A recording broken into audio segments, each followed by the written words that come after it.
Imagine losing your boyfriend and your best friend in one blow, only to watch karma serve them the most poetic justice imaginable. You won't believe how their story unfolded, but let's just say their perfect wedding wasn't the fairy tale they were expecting. It all started with Chloe and Ryan, two people I trusted more than anyone else in the world. Chloe had been my best friend for years. We were inseparable, the kind of duo people joked would be maid of honor at each other's weddings. She was the person I turned to for advice, for late-night heart-to-hearts, for everything.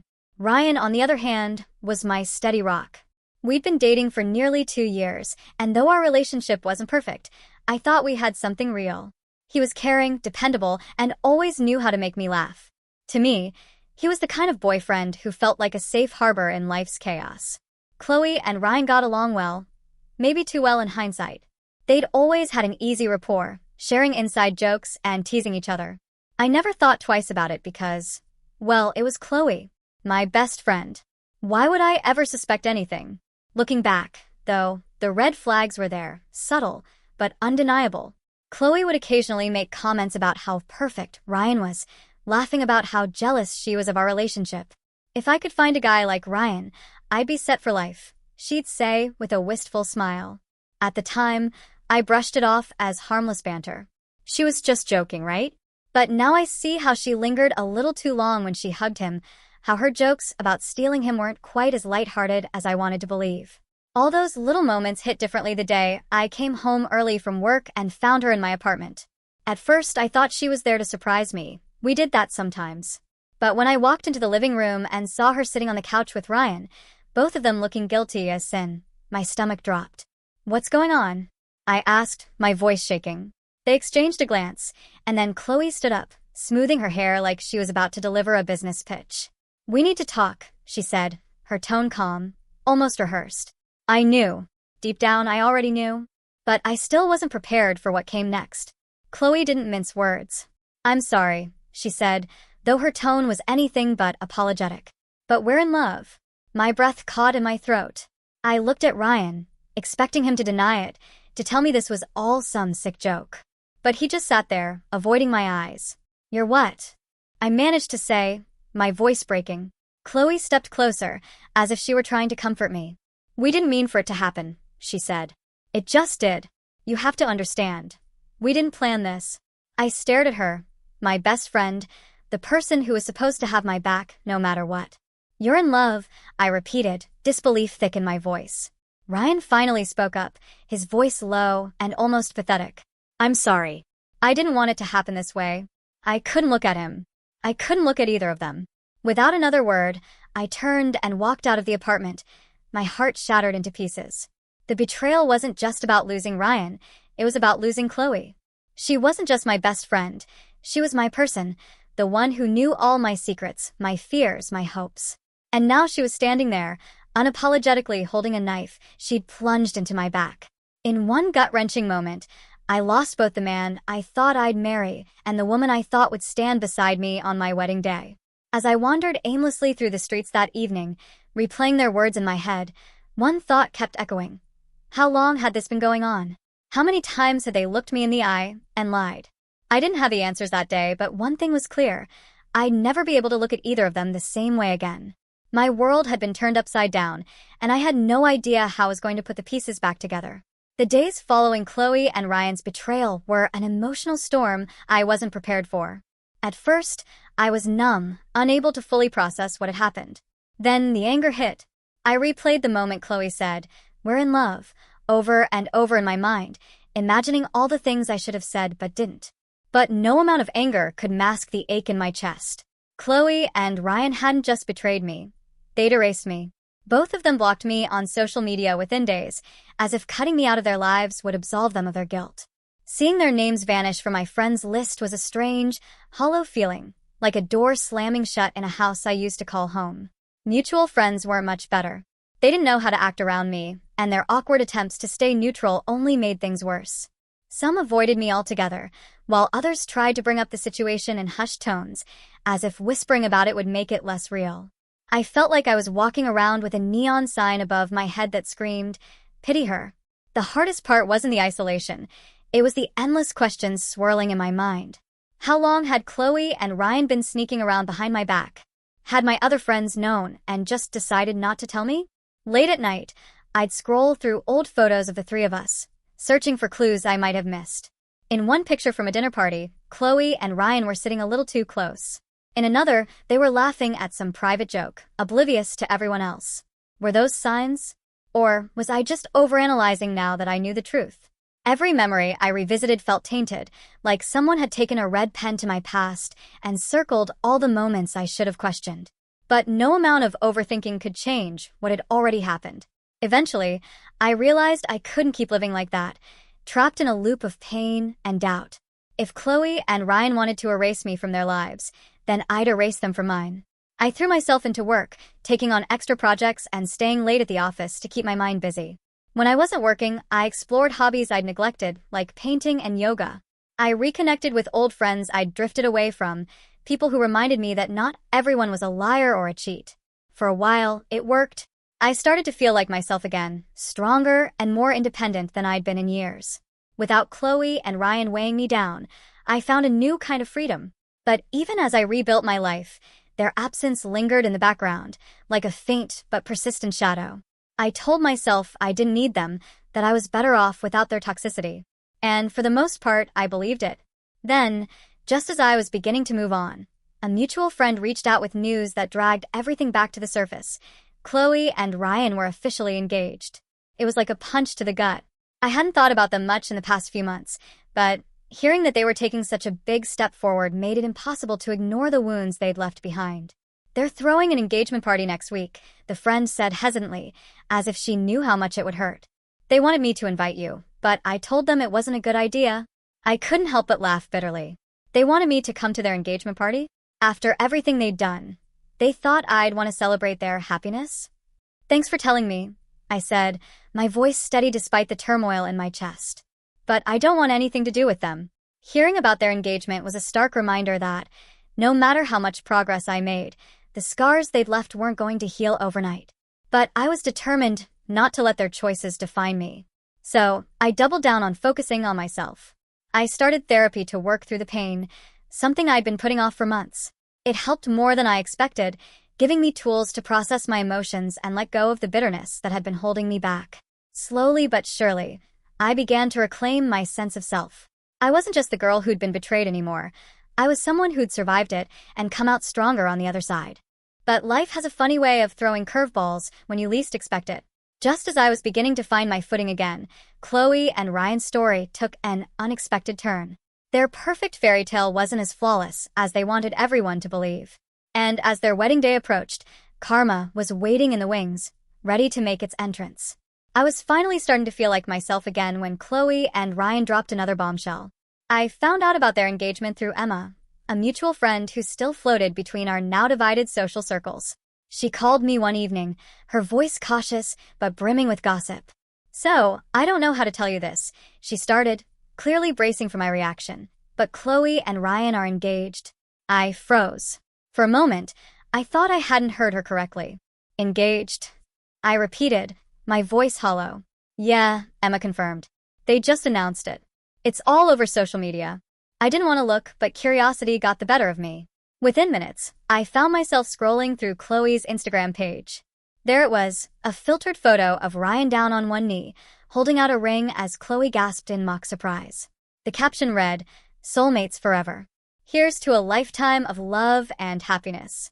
The comments section was flooded with congratulations and heart emojis from mutual friends. A few people tagged me, probably unaware of the messy history behind their so-called fairy tale. My stomach churned as I stared at the photo, trying to process how they could flaunt their relationship so shamelessly after everything they'd done. It felt like a slap in the face, as if they were rubbing their happiness in my wounds just to twist the knife a little deeper. How could they move on so quickly? Did they even care about the pain they'd caused? The engagement news spread like wildfire. Over the next few days, I received screenshots from friends who assumed I hadn't seen the posts.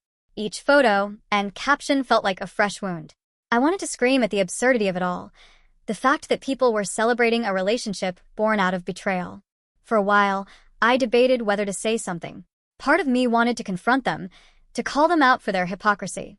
But what would that accomplish? They clearly didn't care about my feelings. In the end, I decided they weren't worth my energy. Let them have their fairy tale, I told myself, even though the words felt bitter on my tongue. I muted their accounts and avoided events where I might run into them. But even as I tried to move on, a part of me couldn't shake the feeling that their relationship wasn't as picture-perfect as it seemed. Something about their overly staged photos and saccharine captions felt forced, like they were trying too hard to convince the world, and maybe themselves, that they were happy. A week later, Emma called again with more updates. "So, you're not going to believe this," she said, barely able to contain her excitement. "Chloe's planning this massive engagement party. Apparently, she wants it to be super elegant, like a mini wedding." I rolled my eyes. "Of course she does," I muttered. Chloe had always been obsessed with appearances, and this engagement was clearly her way of showing off. "The crazy part?" Emma continued. "She's talking about inviting you." I nearly dropped my phone. "What?" "She said something about wanting to move past the drama and show everyone how mature she is," Emma explained, her tone laced with sarcasm. The audacity was laughable. Chloe had stolen my boyfriend and betrayed our friendship, and now she wanted to parade her engagement in front of me under the guise of maturity. "Yeah, that's not happening," I said firmly. Emma laughed. "I didn't think so. But honestly, I kind of want to go just to see if the whole thing implodes." Despite my refusal to attend, I couldn't help but hear about the engagement party through the grapevine. Chloe spared no expense, renting out a fancy venue and hiring a professional photographer to document every staged moment. But amidst the glitz and glamour, cracks began to show. Emma filled me in on the drama brewing behind the scenes. The florist canceled last minute, the caterer had issues with the menu, and Ryan seemed increasingly stressed. Apparently, Ryan had confided in one of his groomsmen that he felt like Chloe was taking over his life. "She's so demanding," Ryan had reportedly said. "I don't even know if this is what I want anymore." Hearing that gave me a strange sense of satisfaction. Maybe their relationship wasn't as perfect as they wanted everyone to believe. Still, I tried to keep my distance. As tempting as it was to revel in the drama, I didn't want to get sucked back into their orbit. They'd caused enough chaos in my life, and I was determined to keep moving forward. But deep down, I couldn't shake the feeling that their happily ever after was heading toward disaster. Something told me this engagement was just the beginning of a much bigger unraveling. And as their wedding day approached, I had no idea how right I was. Karma had been waiting patiently, and it was about to strike in the most ironic way possible. The day the wedding invitation arrived started like any other. I had just come back from a morning yoga class, feeling calm and somewhat at peace, when I found the thick, cream-colored envelope waiting in my mailbox. It was elegant, embossed with gold lettering and tied with a thin satin ribbon. For a moment, I thought it was a mistake, maybe an invite to a coworker's wedding or a distant cousin I'd forgotten about. But then I saw Chloe's name, paired with Ryan's, printed in swirling script. My stomach dropped. I stood in my doorway, staring at the envelope like it might explode. Slowly, I slid the invitation out and unfolded it. There it was, a detailed announcement of their upcoming nuptials, complete with flowery language about soulmates and forever love. The worst part? A handwritten note from Chloe herself. "I'd love for you to come and see how happy we are," it read. "Let's put the past behind us. I know things ended badly, but I value our friendship and hope we can move forward." I almost laughed out loud at the sheer audacity. Friendship? The woman who had stolen my boyfriend now wanted to play the forgiveness card so I could sit and clap politely as they said their vows? The arrogance was almost impressive. I reread the note, trying to decide if Chloe was delusional, manipulative, or both. Her words weren't about closure or reconciliation. They were a power move, designed to paint her as the bigger person while rubbing her happiness in my face. Without a second thought, I ripped the invitation in half and tossed it into the trash. There was no way I was going to that wedding. Not as a guest, not as a friend, not as anything. Over the next few days, news of the wedding spread like wildfire. Mutual friends started texting me, asking if I'd be attending. Some of them clearly didn't know the full story, while others just wanted to stir the pot. One friend, Rachel, called me late one night, clearly caught between concern and curiosity. "I can't believe she invited you," she said. "Did she really think you'd show up?" "Honestly, I don't know what she was thinking," I replied, rolling my eyes. "But there's no way I'm going. I'm done playing into her drama." Rachel hesitated for a moment before lowering her voice. "You know, I heard things aren't going as smoothly as they're pretending." Apparently, Chloe's been a nightmare to work with, and Ryan's been venting to some of the guys in the wedding party. Hearing that gave me a strange sense of satisfaction. I wasn't rooting for their relationship to fail, but it was hard not to feel a little vindicated. What's he been saying? I asked, trying to sound casual. Rachel sighed. Mostly that she's been super controlling and that he's having doubts. But honestly, what did he expect? It's Chloe. Despite the growing rumors, Chloe and Ryan's social media presence told a different story. Every other day, they posted pictures of cake tastings, dress fittings, and venue visits, each caption more saccharine than the last. Counting down the days until forever begins. One post read. I muted their accounts to spare myself the daily cringe. Still, I couldn't escape the updates entirely. People kept bringing them up, sending screenshots of Chloe's overly curated posts and rolling their eyes at her desperate attempts to look picture-perfect. She's trying way too hard, Rachel said during one of our coffee dates. It's like she's putting on a show for everyone. Of course she is, I replied. That's all she's ever cared about, how things look to other people. As much as I tried to stay detached, I couldn't help but feel a lingering bitterness. Chloe's wedding was shaping up to be the grand spectacle she'd always dreamed of, while I was left picking up the pieces of the life she'd helped destroy. Then, about 2 weeks before the wedding, I got an unexpected text from one of Chloe's cousins. Hey, the message read. I know you're not planning to come to the wedding, but you might want to reconsider. Things are tense. It could be worth showing up just to see how it all plays out. I stared at the screen, torn between intrigue and disdain. What did they mean by tense? Was there trouble brewing behind the scenes that Chloe and Ryan were trying to hide? For a moment, I entertained the idea of showing up, if only to satisfy my curiosity. But ultimately, I decided against it. The last thing I wanted was to be part of their narrative. Thanks, but I'm good, I replied curtly. What I didn't realize at the time was that I wouldn't need to attend the wedding to see the drama unfold.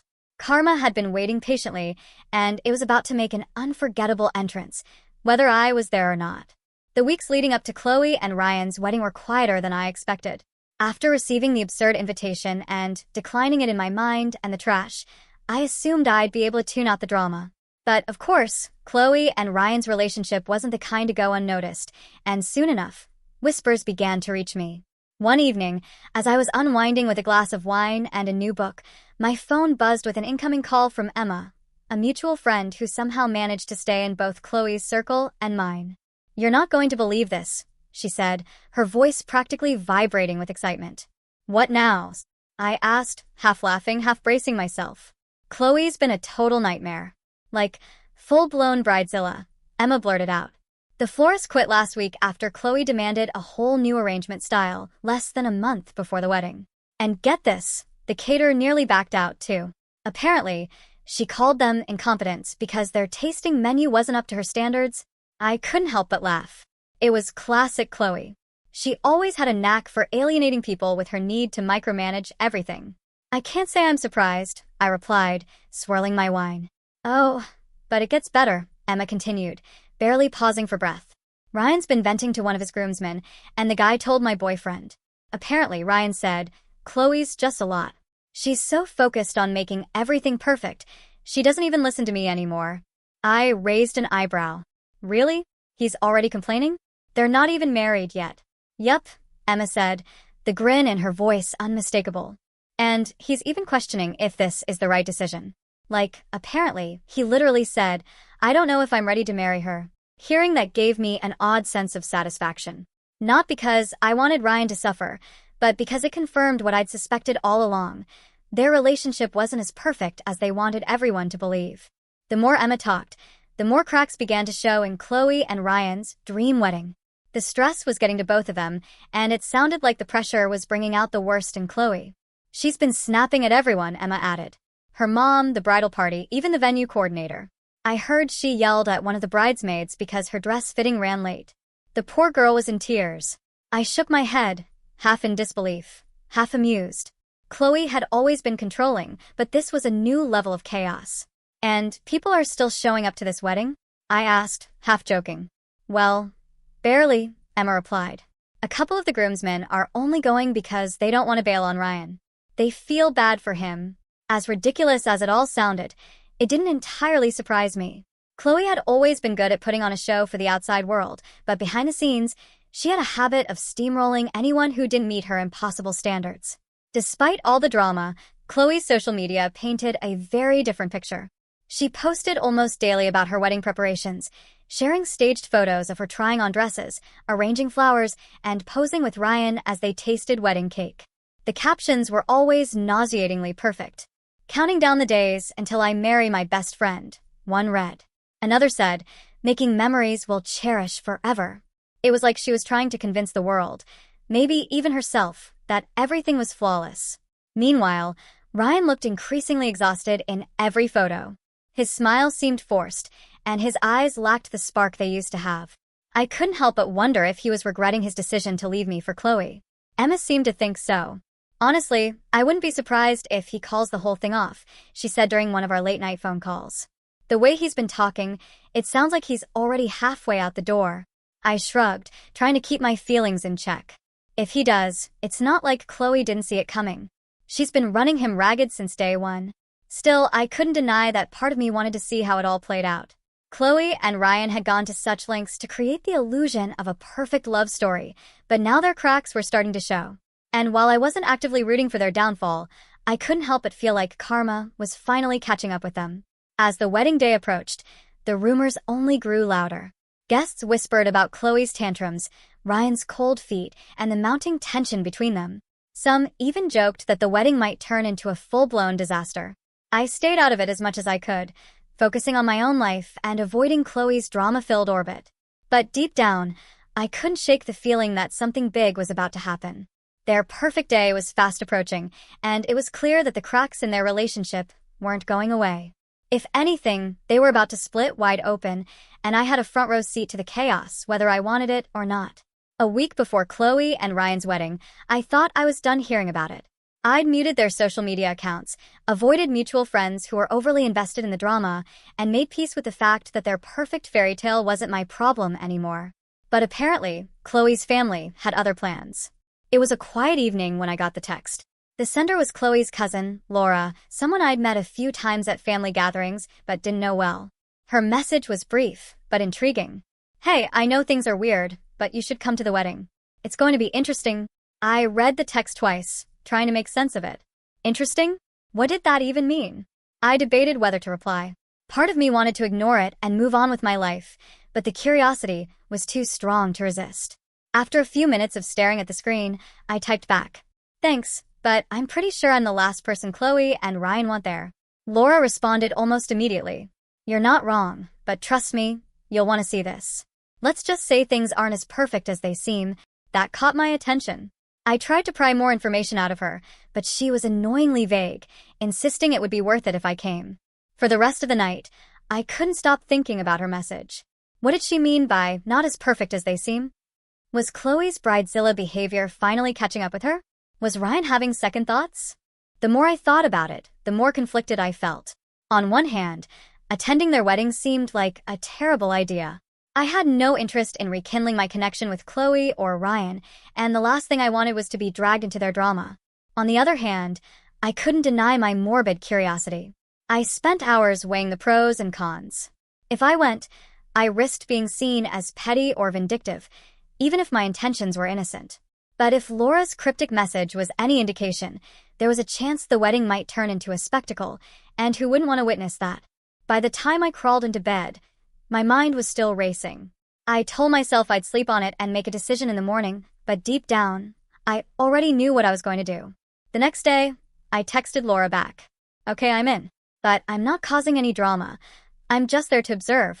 She replied with a winking emoji and a message that said, "Don't worry, the drama will take care of itself."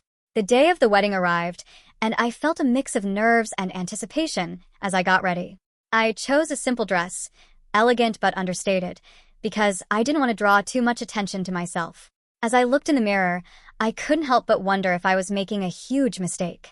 When I arrived at the venue, a grand estate with sprawling gardens, I was immediately struck by how over-the-top everything was. Khloe had clearly spared no expense. There were floral arrangements everywhere, strings of lights hanging from the trees, and a live string quartet playing soft music as guests mingled. I kept to the sidelines, avoiding eye contact with anyone who might recognize me. Thankfully, Laura spotted me quickly and waved me over. "You made it," she said with a sly smile. "Against my better judgment," I replied. "So, what's going on? Why did you want me here?" Laura glanced around, making sure no one was listening, and leaned in close. "Let's just say there are tensions," she whispered. "Chloe's been driving everyone crazy, and Ryan isn't exactly thrilled to be here. He's been venting to the groomsmen all week." I raised an eyebrow. "And they're still going through with it?" Laura shrugged. "For now.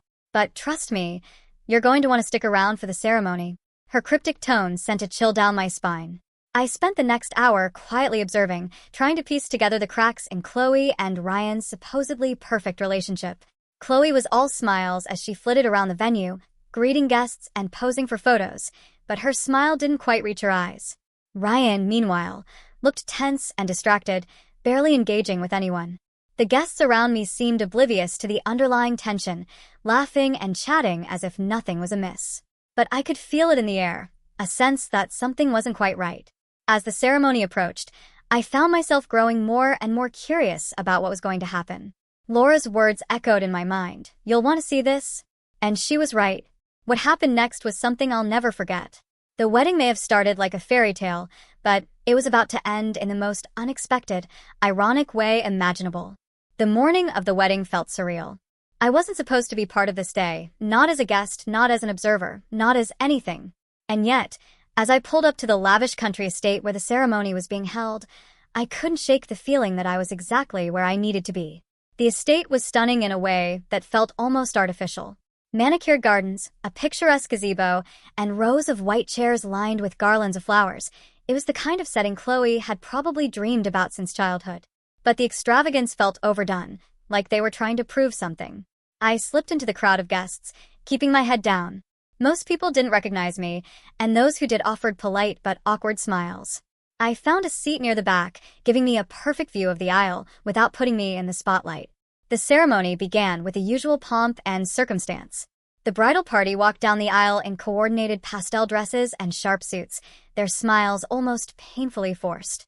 Chloe appeared last, stepping out onto the lawn in a dress that looked like it had been plucked from the pages of a high-fashion magazine.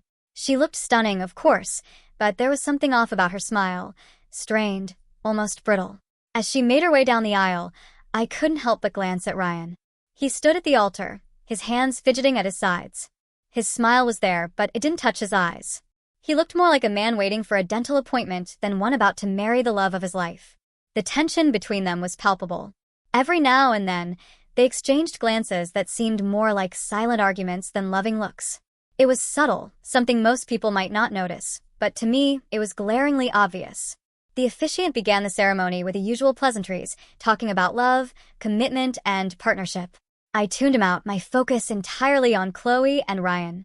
Chloe's smile stayed plastered on her face, but her hands gripped her bouquet so tightly that her knuckles turned white. Ryan shifted on his feet, his gaze darting toward the guests, and then back to Chloe as if he were searching for an escape route. And then came the moment everyone was waiting for, the part where the officiant asked, "If anyone here has any reason why these two should not be married, speak now or forever hold your peace." I expected silence. Awkward, tension-filled silence. Instead, a voice rang out from the back of the aisle. "I do." The words cut through the air like a knife, and the entire crowd turned to see who had spoken. My heart leapt into my throat as I turned with the others, my pulse racing. Standing at the back of the aisle was a woman I didn't recognize. She was holding a toddler on her hip, her expression a mix of anger and defiance. She started walking forward, her heels clicking against the stone path with every step. "Ryan," she said, her voice shaking but loud enough for everyone to hear. "Are you seriously doing this? After everything?" Chloe froze, her bouquet dropping to her side. Ryan's face went pale, his mouth opening and closing like a fish out of water. The guests murmured in confusion, and the tension in the air turned electric. The woman stopped halfway down the aisle and pointed at Ryan. "This is your son," she said, gesturing to the toddler in her arms.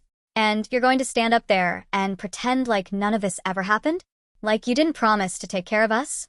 Gasps erupted from the crowd as her words sank in. Chloe turned to Ryan, her face a mix of shock and fury. "What is she talking about?" she hissed, loud enough for those of us near the back to hear. Ryan stammered, his hands raised in a futile attempt to calm her down. Chloe, I can explain? Explain what? Chloe snapped, stepping closer to him. That you have a kid? That you've been lying to me this whole time? The woman scoffed. Oh, he's good at lying, she said bitterly. He told me he was going to make things right, that he just needed time. But instead, he's here, marrying her like we don't even exist. The toddler squirmed in her arms, and she adjusted him with practiced ease. I thought you should know the truth before you say, I do, she added, her gaze shifting to Chloe. The scene devolved into chaos. Guests whispered furiously among themselves, some looking mortified, others gleefully entertained. Chloe's parents rushed forward, trying to pull her away from the growing confrontation, but she wasn't having it. How long? She demanded, glaring at Ryan with tears of rage in her eyes. How long have you been hiding this from me? Ryan looked like he wanted to disappear. It's not what it looks like, he mumbled weakly. Oh, it's exactly what it looks like, Chloe shot back. I sat in my seat, unable to tear my eyes away from the spectacle unfolding before me. It was like watching a train wreck in slow motion, horrible, but impossible to ignore.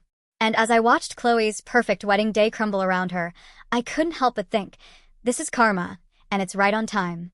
The silence that followed the woman's words was deafening, as if the entire world had paused to process what had just happened.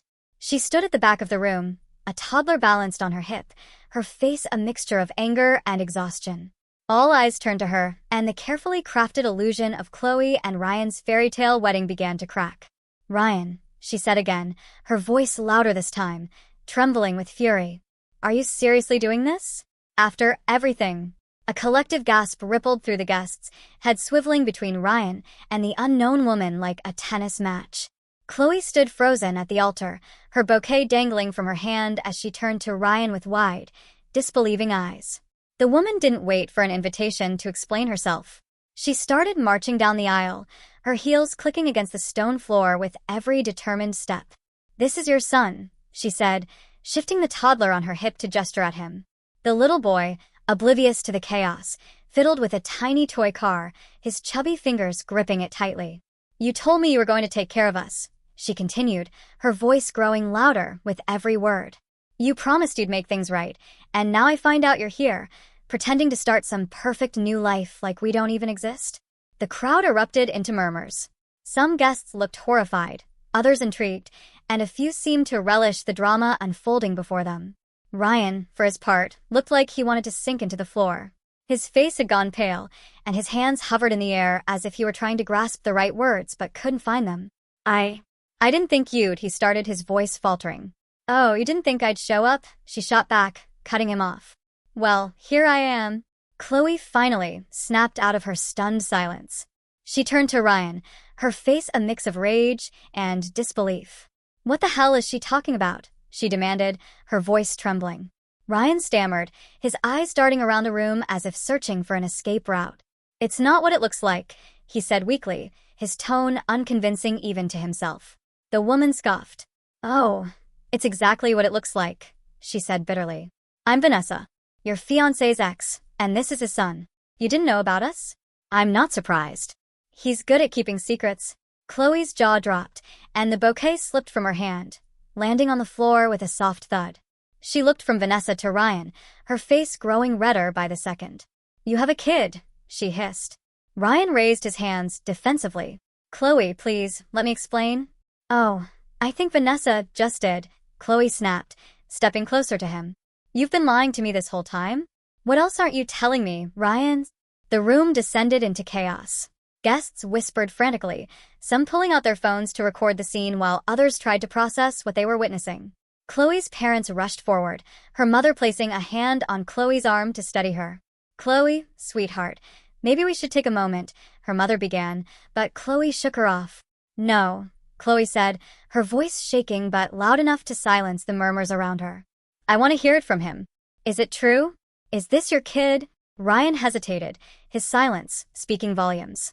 Vanessa, clearly fed up, answered for him. Of course it's true, she said. Look at him. He's the spitting image of Ryan. Not that he's ever bothered to stick around long enough to be a real father. The toddler squirmed in Vanessa's arms, whining softly, and she adjusted him with a sigh. I didn't want to do this, she added, her tone softening for a moment. But you left me no choice. You promised to help us, Ryan. You said you'd step up. And instead, you're here, acting like we never existed. The tension in the room was unbearable. Chloe's face had gone ghost white, her hands trembling as she glared at Ryan. I trusted you, she said, her voice breaking.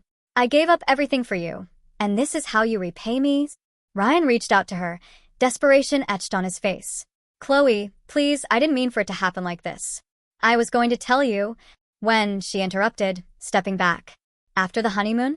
After you had more kids with me, and decided to abandon them. Too? Vanessa's words seemed to hang in the air like a dark cloud. The guests shifted uncomfortably in their seats, and the officiant stood awkwardly at the altar, clearly unsure of what to do. Finally, Chloe let out a bitter laugh. You know what? You two deserve each other, she said, her voice dripping with venom. She pulled the engagement ring off her finger and hurled it at Ryan.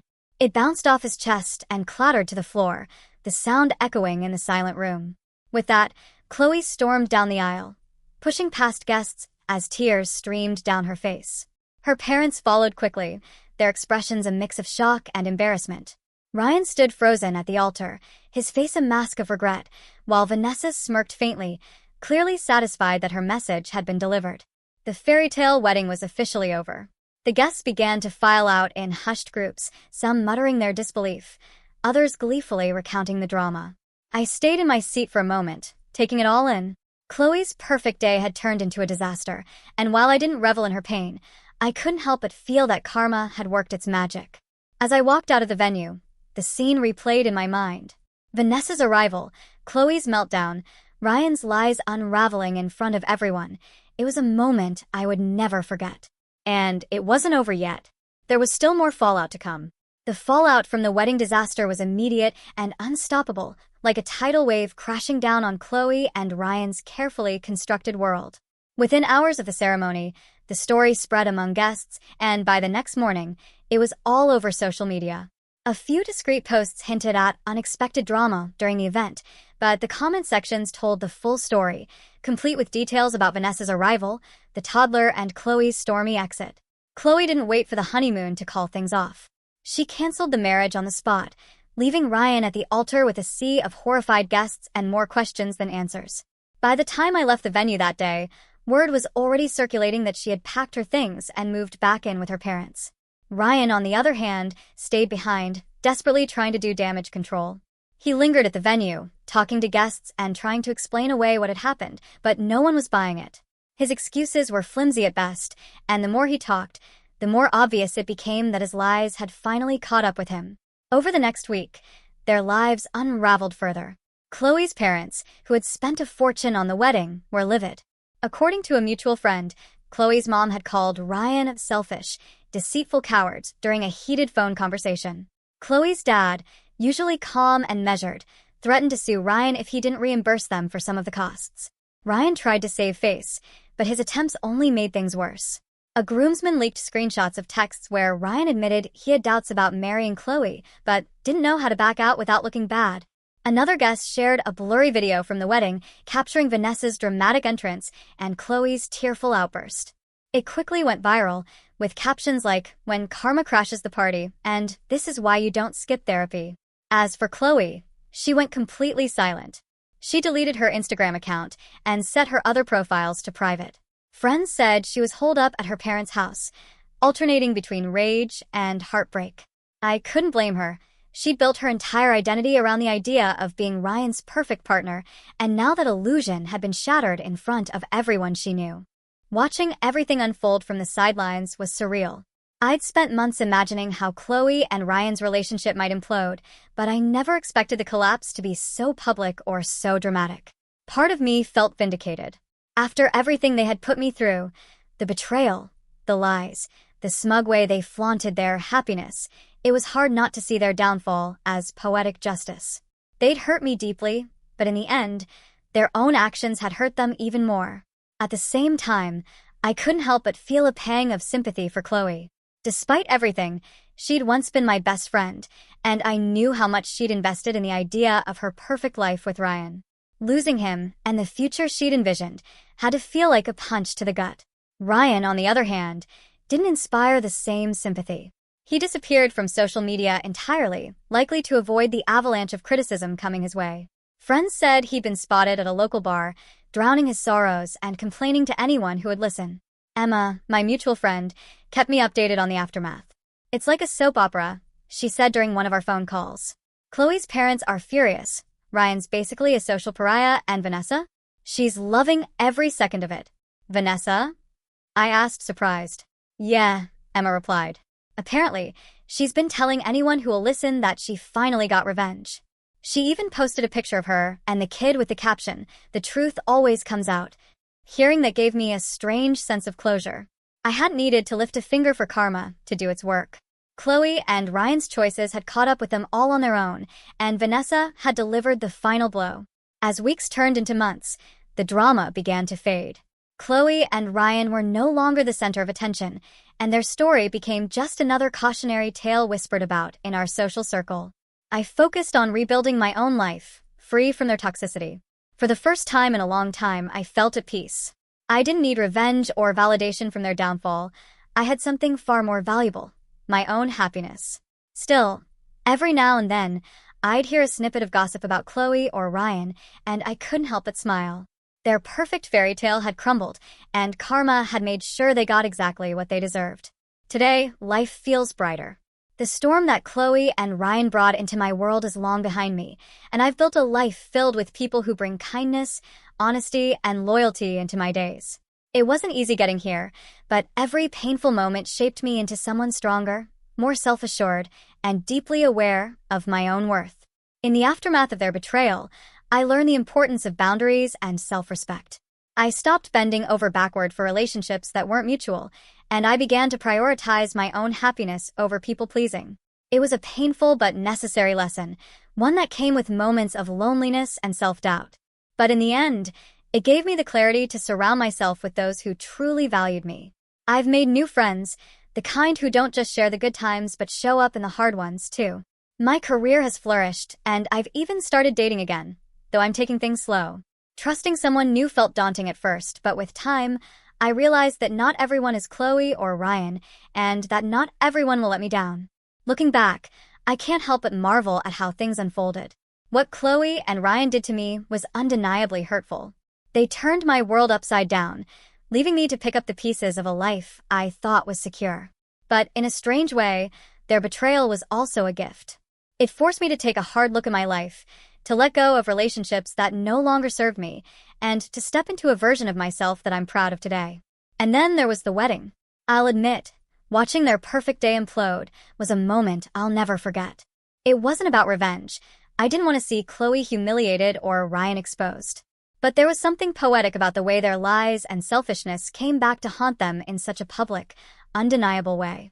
Karma, as they say, never misses.